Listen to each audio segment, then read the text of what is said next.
straight jab. Let's get it in. Good afternoon. Good afternoon. Beautiful sunny Friday. Out here Pacific time. It's about 1:30 out here in the sunny side of California. And I want to get into that the undercard fights tomorrow with the predictions and breakdowns. And I also want to get into my breakdown and prediction of the Boots Ennis versus Xander Zayas fight, which is what can I say? We've been waiting for this. We actually been waiting for Boots to get a quality.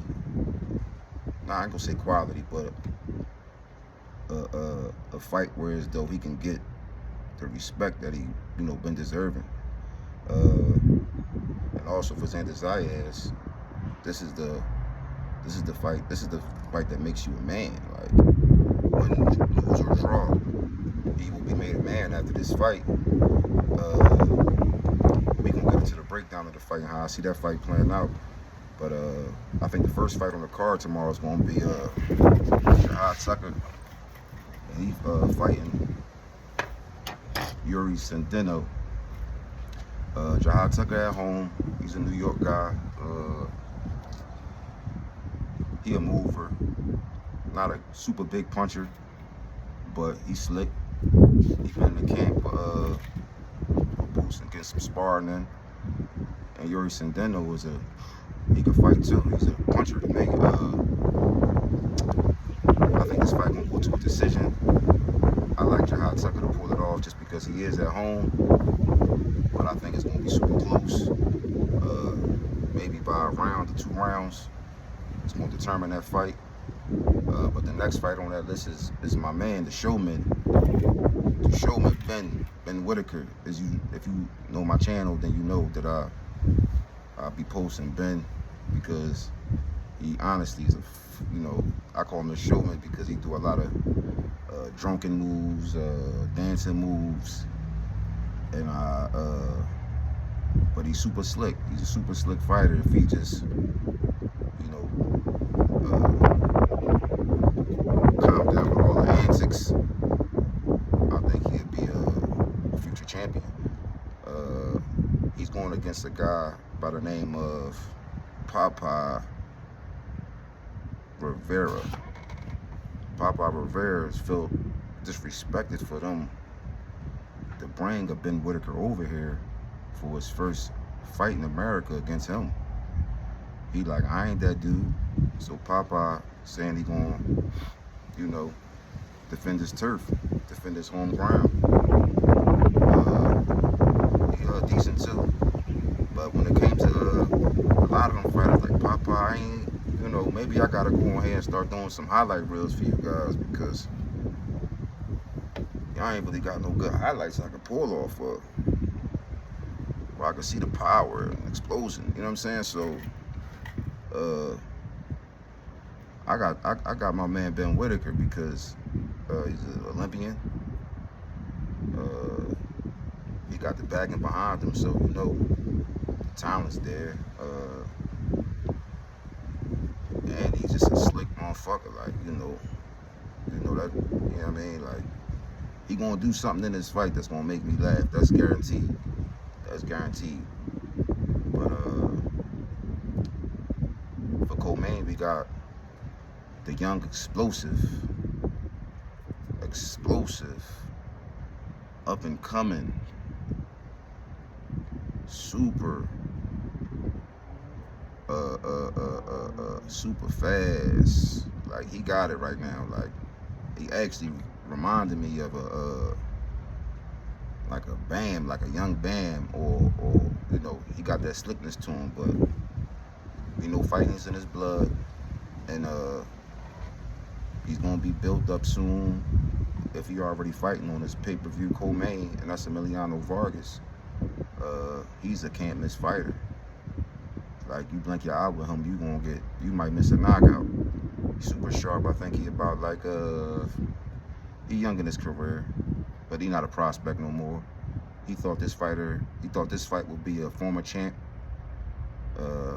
but he didn't get the opportunity to build his resume like that. But he is getting a quality fighter in Bryce Mills. another fighter out of Syracuse, New York, who he's super respectable, former kickboxer, switched over to the art of boxing, and got a nice record. Like, he had to come up the hard way, as he said. I watched him in the interview.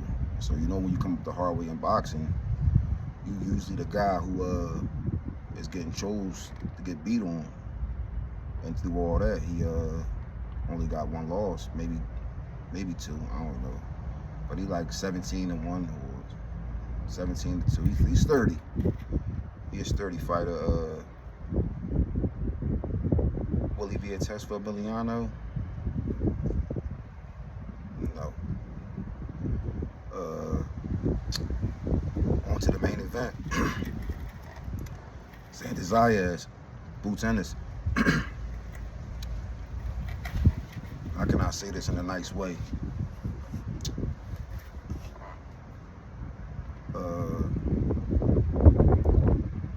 Xander just running into a man right now that's on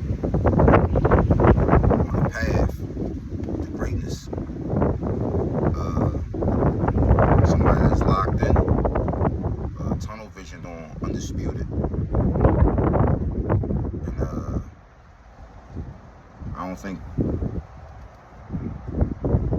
what Xander bringing to the table is going to be enough. They stressing game plan, but how could you game plan against somebody who can switch the game at any given time? You ever see when an NFL coach or NBA coach, put a game plan in play? Because game plans is really for the form to fully work. You really need a team sport. Boxing is not a team. And even in team sports, when you got a great player, you seen a coach rip a game plan, ball that shit straight up and throw it in the trash. When you got a great player, so I don't think game plan gonna be the key. I think Xander gonna have to come in there and do a lot of freestyling just to have a shot. And what that freestyling gonna do is get him clipped and might not knock him out, but it might daze him. However it play out, I just see the final results of this fight and a stoppage due to a body assault. And I can't see Xander corner letting him sustain too much injury if the fight not close. Knowing that, they want him to go and debut at 160 soon. Because boots will ruin you. Like, he will ruin your career. Like, if they, are y'all leaving? He'll ruin your career if you standing there and you trying to get into a firefight, or you want to stand in there and be a tough dude. But like I said, I think only chance for Xander to come in there and try to impose his will, I can't even say size, but it's gonna be a tough uphill climb for Xander Zayas tomorrow. But is it impossible? No. He got heart, and I seen heart carry him. Fight is a long way, so I just can't possibly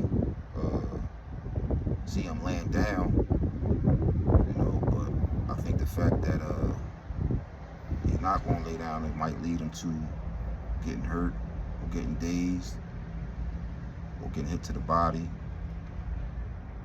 I kind of think like 8th or 9th round, he's going to have a serious talk with his corner and he won't return. So I think Booth's going to stop him in the corner, probably 8th or 9th. And we will hear Anthony New, 2-time junior middleweight champion of the world, Jerome Boot Tennis. That's my prediction. That's my breakdown. And that's what's going on.